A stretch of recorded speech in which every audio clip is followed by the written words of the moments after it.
Hello fam, welcome back to my temple run series. Yes, this temple in ನಮ್ಮ ಬೆಂಗಳೂರು. ಈ ಅಕ್ಕಪಕ್ಕದಲ್ಲಿರೋ 5 ದೇವಸ್ಥಾನ more than 400 years old temples. First ಕಾಡು ಮಲ್ಲಿಕಾರ್ಜುನ ಸ್ವಾಮಿ temple.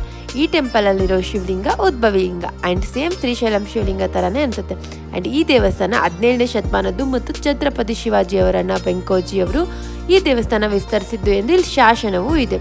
ದೇವಸ್ಥಾನದ ಪಕ್ಕನೇ ಸುಬ್ರಹ್ಮಣ್ಯ ಸ್ವಾಮಿ ಮತ್ತು ಗಣೇಶ ದೇವಸ್ಥಾನ. ಅದ್ರ ಮುಂದೆ ತುಂಬ ಸ್ಪೇಷಿಯಸ್ ಜಾಗ ಇದೆ. ಪೀಸ್ಫುಲ್ಲಾಗಿ ಟೈಮ್ ಸ್ಪೆಂಡ್ ಮಾಡೋಕ್ಕೆ ತುಂಬಾ ಚೆನ್ನಾಗಿದೆ. ಇನ್ನು ಆ ದೇವಸ್ಥಾನದ ಪಕ್ಕ ಲಕ್ಷ್ಮೀ ನರಸಿಂಹಸ್ವಾಮಿ ದೇವಸ್ಥಾನ. ಅಲ್ಲಂತೂ ಯಾವಾಗಲೂ ರಶ್ ಇರುತ್ತೆ.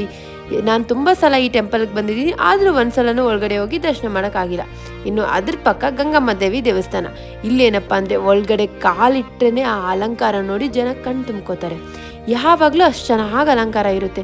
ಇನ್ನು ಆ ದೇವಸ್ಥಾನದ ಅಪೋಸಿಟಲ್ಲಿ ದಕ್ಷಿಣ ತೀರ್ಥ ಶಿವ ದೇವಸ್ಥಾನದಲ್ಲಂತೂ ಒಂದು ಪುಟ್ಟ ಕಲ್ಯಾಣಿ ಪಕ್ಕ ಶಿವನ ಮೇಲೆ ನಂದಿ. ಆ್ಯಂಡ್ ಇಲ್ಲಿ ವಿಶೇಷ ಏನಪ್ಪ ಅಂದರೆ, ನೀವೆಲ್ಲ ನೋಡಿರ್ತೀರ ಯಾವಾಗಲೂ ಶಿವ ಮತ್ತು ನಂದಿ ಅಪೋಸಿಟ್ ಆಗಿರೋದನ್ನ. ಬಟ್ ಇಲ್ಲಿ ಶಿವಲಿಂಗ ಇರೋ ಡೈರೆಕ್ಷನಲ್ಲೇ ನಂದಿನೂ ಇದೆ. ಆ್ಯಂಡ್ ನಂದಿ ಬಾಯಿಂದ ಕಂಟಿನ್ಯೂಯಸ್ ಆಗಿ ಆಲ್ಮೋಸ್ಟ್ ಮೋರ್ ದೆನ್ 400 yearsಯಿಂದ ನೀರು ಶಿವನ ಮೇಲೆ ಬೀಳ್ತಾ ಇದೆ. ಅದನ್ನು ನೋಡೋದ್ರಲ್ಲಿರೋ ಖುಷಿ ಮತ್ತೆಲ್ಲೂ ಸಿಗಲ್ಲ ಅಂದ್ಕೊಡಿ.